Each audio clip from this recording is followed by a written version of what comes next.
Olá, eu sou Geraldo, professor de História do Brasil, do IBAM. Nós estamos aqui para falar hoje sobre as estruturas administrativas implantadas por Portugal no Brasil no período colonial. Na nossa aula passada, nós discutimos sobre atividades econômicas do Brasil. Agora nós vamos discutir estruturas políticas, a administração de Portugal em relação ao Brasil. Uma informação de extrema importância. Portugal não implantou nada de novo no Brasil. As estruturas todas administrativas implantadas por Portugal aqui eram estruturas que já existiam, Portugal já utilizava ou em Portugal ou em outros domínios portugueses. Então, tudo o que nós temos de estruturas administrativas implantadas aqui, elas foram transportadas de outro lugar para o Brasil, ok? Então vamos lá. O que nós temos por volta de 1530, que nós já falamos disso aqui em aula passada. Por volta de 1530 nós temos o chamado início do processo de colonização do Brasil, o período colonial. De 1500 a 1530, período pré-colonial. Não houve um processo de ocupação efetivo do território. A partir de 1530 você tem esse processo. Chega em 1530 o Brasil a expedição do Martim Afonso de Souza, que ela chega com uma finalidade. Qual que é a finalidade? Dar início a esse processo de ocupação do território brasileiro. E essa expedição do Martim Afonso de Souza, ela traz dois elementos importantes quando ela chega aqui. Ela traz duas transformações no Brasil. Primeiro, ela traz as primeiras mudas de cana-de-açúcar, que foi a principal atividade econômica do período. E a outra que ela vai começar a fundar as primeiras cidades do Brasil. A primeira cidade do Brasil chama-se São Vicente, litoral paulista, do lado de Santos ali, né? Então a primeira cidade do Brasil, ela foi fundada em 1532. Assim que se começa a construir as primeiras cidades no Brasil, já surge a primeira estrutura administrativa, chamadas câmaras municipais. Câmaras municipais. Um detalhe interessante observar sobre as câmaras municipais. As câmaras municipais foram a primeira estrutura administrativa implantada por Portugal. E a mais antiga e a única que existe até hoje. De todas as estruturas administrativas implantadas por Portugal, a única que existe até hoje chama-se câmaras municipais. As câmaras municipais, elas tinham também outros dois nomes, que vale a pena citar, porque de repente você se depara com esses nomes e não sabe o que significa. Então elas eram chamadas também ou de câmaras de vereança, daí veio o nome vereador, ou eram chamadas também de câmaras do Senado. O mais comum são câmaras municipais, mas se aparecer um desses dois nomes, você já sabe, Câmara de Vereança ou Câmara do Senado, ok? O que eram as câmaras municipais? Eram órgãos que administravam as vilas-cidades. Então, as câmaras municipais administravam as cidades. Assim que começa a surgir cidade, forma-se câmaras municipais. Geraldo, quem é que compunha, quem é que formava essas câmaras municipais? Elas eram formadas pelos chamados homens bons da terra. Os homens bons da terra. O que é isso, os homens bons da terra? Elite agrária, né? Às vezes o aluno fala comigo assim, Geraldo, quem eram as pessoas? Inicialmente, quando surgem as primeiras câmaras municipais, eram portugueses.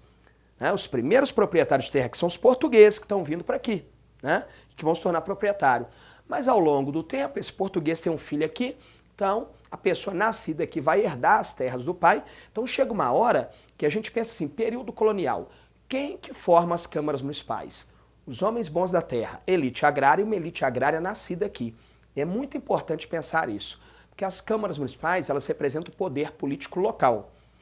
Em algum momento, esse povo nascido aqui no Brasil, uma elite nascida aqui, vai ter um poder político local.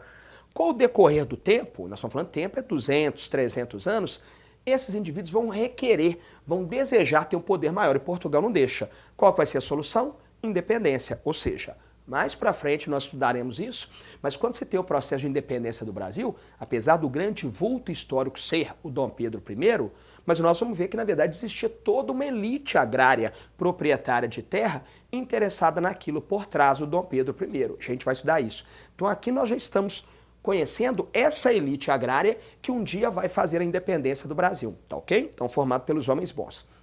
Quais eram as atribuições das câmaras municipais? Qual que era a função das câmaras municipais? Elas existiam para quê? Algumas atribuições. Primeira delas, julgava pequenos crimes. Olha que interessante, tinha uma função jurídica. Então, pequenos crimes como calúnia, difamação, quem é que julgava? As câmaras municipais. Uma outra atribuição das câmaras municipais, controlar o comércio local. Se hoje eu quiser montar qualquer estabelecimento comercial, qualquer tipo de negócio, você concorda que eu teria que ter autorização da prefeitura, um alvará? Na época, quem controlava isso, quem dava licença, autorização para se estabelecer comércio? As câmaras municipais. Elas cuidavam também do abastecimento das cidades, das relações com os indígenas, o que o índio pode fazer, o que não pode fazer, né? E até da educação. Né? Então, eram atribuições. Uma das mais importantes, que em certa medida continua um pouco parecido até hoje. Né? Qual que era a função da Câmara Municipal? Arrecadar e aplicar os impostos. Né? Eu sempre falo assim, o Brasil, o nosso sistema tributário, ele sempre foi muito complexo, muito oneroso e muito complexo. Isso vem desde lá de trás do período. Né? Tinha alguns impostos que eram para os municípios, para as cidades. Quem controlava isso, a arrecadação e aplicação? Câmara Municipal. Vai ter alguns impostos que são das capitanias hereditárias, nós vamos discutir isso já já, o donatário que pegava. E vai ter alguns impostos que eles eram da onde? Eles eram da coroa, e aí vai ter também o responsável por isso. Igual hoje, tem alguns impostos que são do município, alguns impostos, por exemplo, IPTU, tem alguns impostos que são do Estado, por exemplo, IPVA, e tem alguns impostos que são da União, por exemplo, Imposto de Renda, IPI. Então o sistema tributário era muito complexo. Então era uma atribuição da Câmara Municipal, ok? Então, repetindo, as câmaras municipais, formadas pelos homens bons da terra, elite agrária. Tinha várias dessas funções, sendo que uma importante era arrecadar e aplicar os impostos, tá ok? Né? E era o órgão que administrava as vilas, as cidades no Brasil.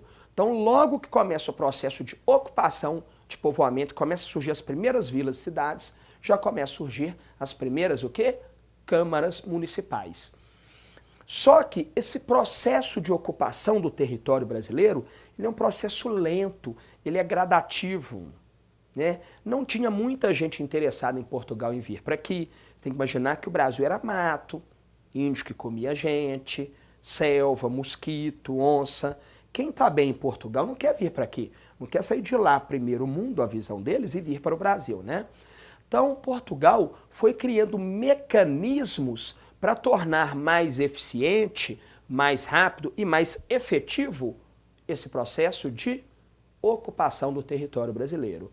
E um deles, que não invalida, que não anula as câmaras municipais, elas continuam existindo, como eu disse, é a única estrutura administrativa implantada por Portugal que existe até hoje. Tá? Então, paralelamente a isso, Portugal, em 1534, adotou no Brasil o chamado sistema de capitanias hereditárias. Quando eu falo de capitanias hereditárias, eu imagino que todo mundo já deve ter visto o mapa do Brasil na época, o mapa com a linha de Tordesilhas.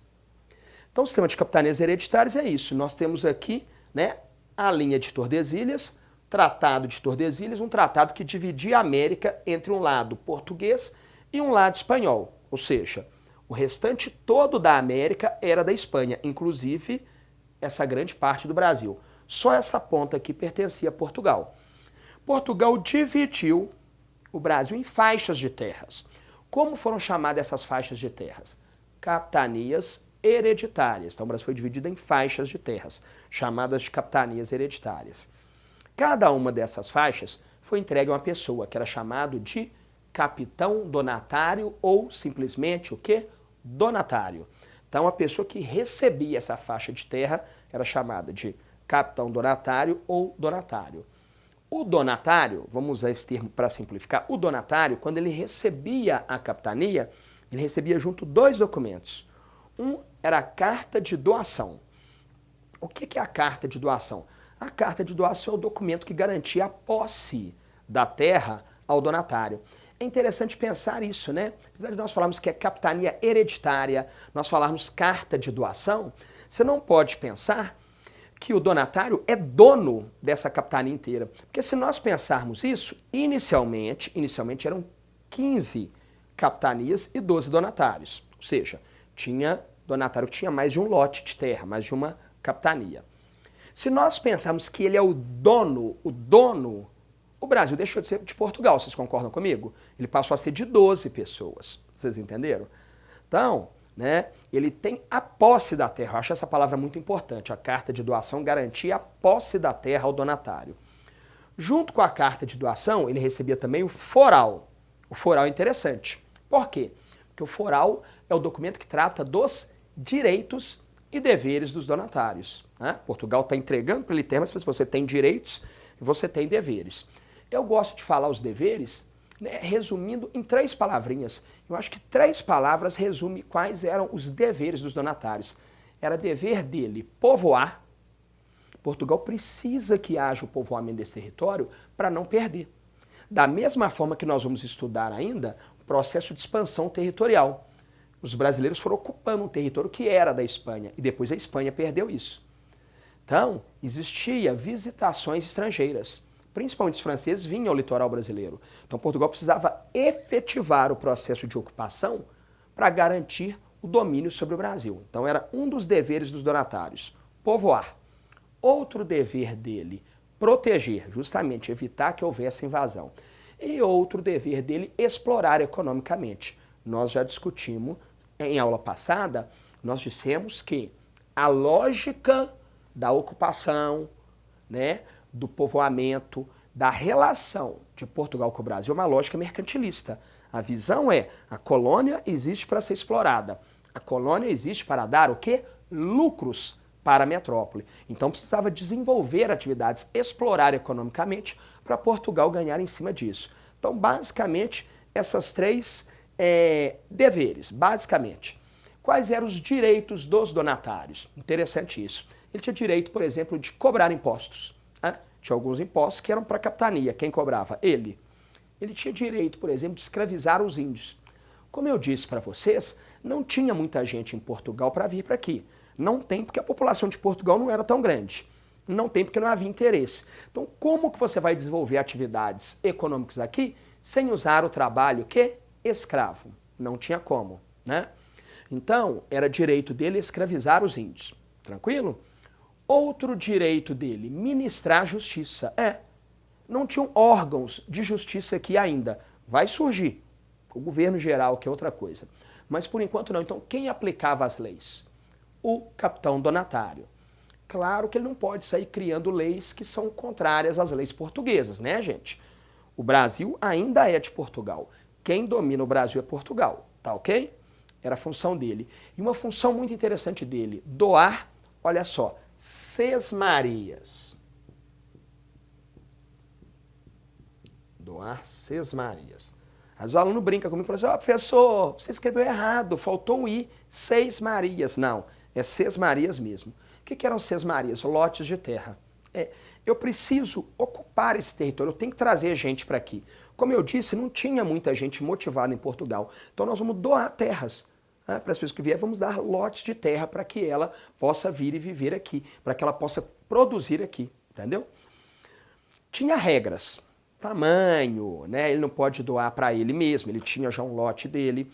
Então, eu gosto muito de falar das sesmarias, porque ela apresenta, ela junto com a cana-de-açúcar, com outras coisas, mas ela já mostra um grande problema que nós temos no Brasil até hoje, a questão da concentração fundiária. Maior parte das terras nas mãos de uma minoria. O que era muito comum o donatário fazer? Doar terras para familiares, para irmão, para tio, primo, avô, vocês entenderam? E para amigos pessoais. Então, já começa aqui no período colonial esse grande problema que nós temos até hoje no Brasil, que é grande parte, maior parte das terras nas mãos de uma minoria, né?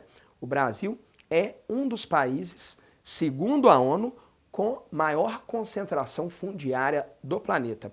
Se nós pegarmos as 10 maiores economias do planeta, elas já passaram por algum tipo de reforma agrária, com exceção do Brasil. O Brasil tem um grande problema, inclusive até hoje no Brasil. Mas isso é uma discussão para um outro momento, tá ok? Então era direito dele doar sesmarias.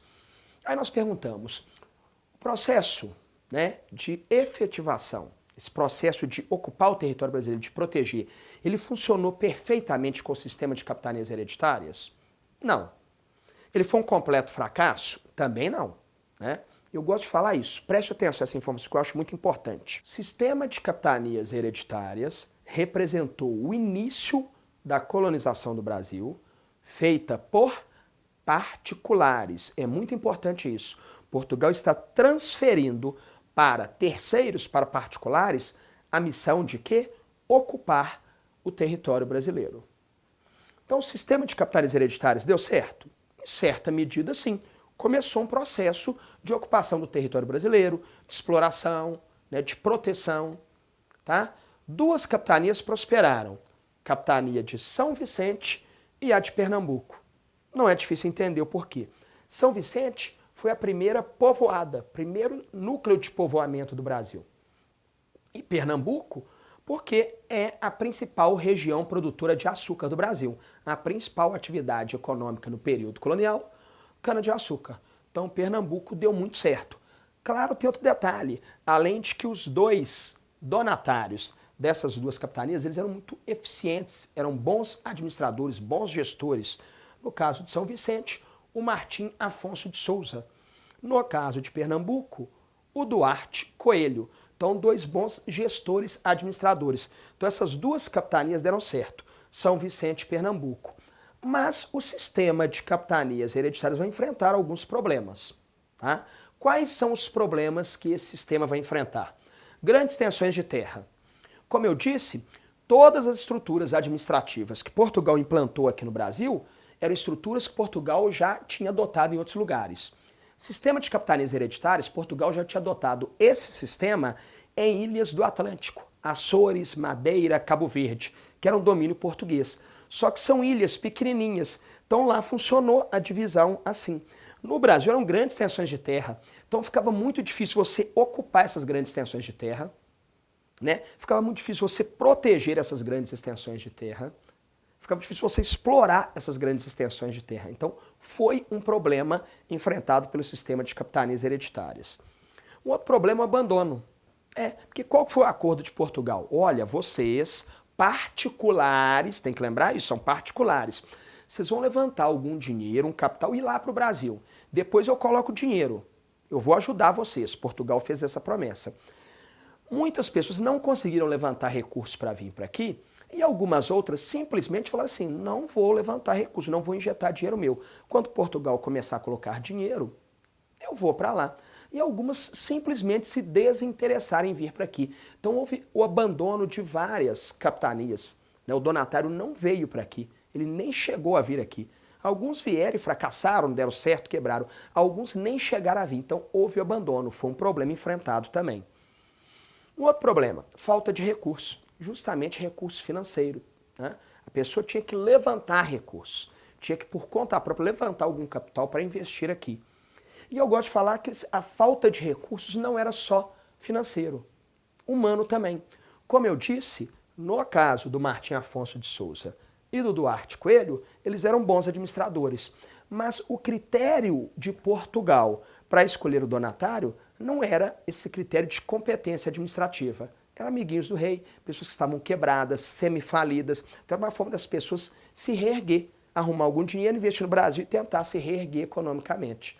Então, muitas das pessoas que receberam capitanias não foram escolhidas por sua competência. Então, faltava tanto recursos humanos, pessoas competentes e interessadas em vir, como recursos financeiros mesmo para se investir no Brasil. Ok? Um outro problema é a ausência de controle da coroa. Porque era uma descentralização política. Dentro de cada capitania, quem mandava? O donatário. E às vezes havia conflito entre o donatário. Quem que vai resolver esse conflito? O rei de Portugal. Ok. Só que uma viagem daqui até a Europa durava em média aí uns 20 dias, dependendo do período do ano. Então, se tem uma divergência, um conflito entre dois donatários, o que acontece? Tem que mandar para o rei de Portugal. É mais ou menos 20 dias para ir. Aí o rei vai decidir quem está certo, quem está errado. Volta, é mais uns 20 dias. Salvo o período que aí, às vezes, o rei não julga de imediato. Então, costumava ou o problema se resolver ou se transformar em outro grande problema. Então, faltava a presença da coroa aqui. Aquilo que eu falei, vou repetir. Sistema de capitanias hereditárias representou o início do processo de ocupação do território brasileiro feito por particulares. Muito importante pensar isso, ok? Bom, diante desses problemas aqui, Portugal vai adotar uma outra estratégia. Mas essa estratégia nós vamos discutir na próxima aula, que é o governo geral, que é a presença da coroa aqui. Então, não deixe de nos acompanhar para continuar entendendo esse processo todo de construção do Brasil. Um grande abraço.